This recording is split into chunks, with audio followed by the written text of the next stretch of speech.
Hey, what's up guys, welcome back to the channel, and today let me show you how to use Simple's budgeting tools in 2025.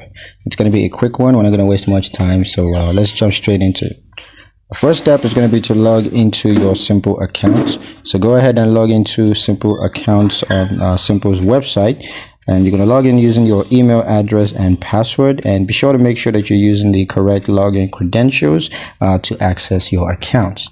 Now, once you're logged into your account, you're just going to click on the budget button that's in the top navigation bar. This button is usually located in the top right corner of the page. So just find it and click on it. And then you're going to set up a budget by categorizing your transactions and setting budget goals. So Simple's budgeting tools allows you to categorize your transactions into different categories such as housing or food or transportation, whatever. So you can just go ahead and set up a budget.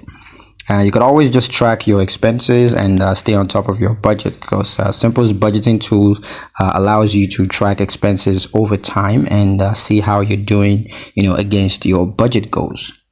And at any point in time, you could always just adjust your budget as needed, just to stay on track. So if you find that you're consistently going over budget in a particular category, you can always just adjust your budget to reflect that.